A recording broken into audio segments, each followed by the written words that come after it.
CNA's Elakeyaa Selvaraji was also at the World City Summit looking at the steps that urban planners can take to protect cities from the growing problem of extreme heat. We often talk about climate change in terms of rising seas, stronger storms and cutting emissions. But for many cities, the most immediate threat is the moment you step outside, the heat. The question is no longer how do cities become greener. In fact, it is becoming more about how do you make it livable in a hotter world. Cities are entering a new phase of climate adaptation, not just planting more trees, not just setting net zero targets, but governments are rethinking how people move, live, work and cool down. There is a realization by national governments that acting at the local level and urban development will help them, will support them in this battle against climate change. So this is an advance. This is a recognition that we have to make. Among those urban measures, housing and informal settlements is gaining traction. That is especially urgent as heat risks rise. A shaded road, a concrete car park, a glass tower district and a crowded housing estate can all feel very different on the same day. Heat is a silent killer. I don't think we understand the exact estimates of heat even now.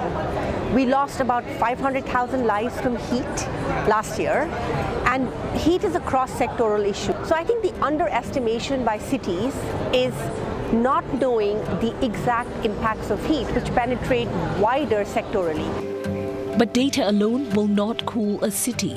Shade, airflow, cool materials, green roofs, wetlands and water-sensitive design are now being treated as climate infrastructure.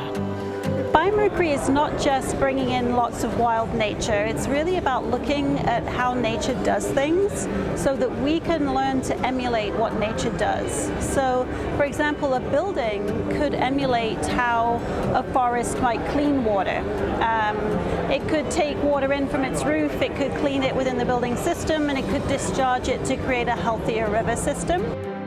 In Singapore, even industrial estates are being rethought, not just as places of work, but as places people need to move through and spend time in.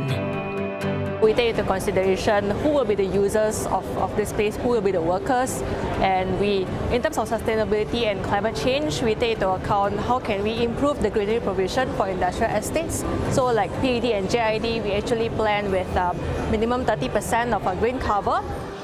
The harder question is how far cities can go, beyond greenery, beyond air conditioning and beyond short-term fixes. What are we going to do with those cities that are going to become uninhabitable, where there's increased pushback against immigrants and refugees?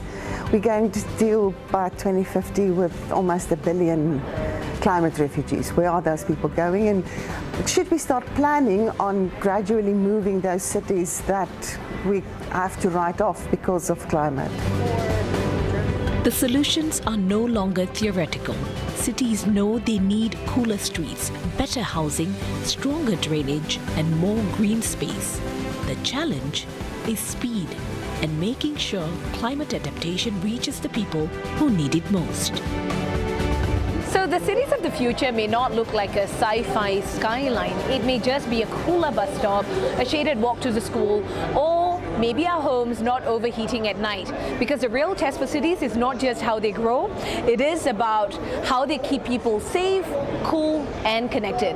Elakeyaa Selvaraji, CNA, Singapore.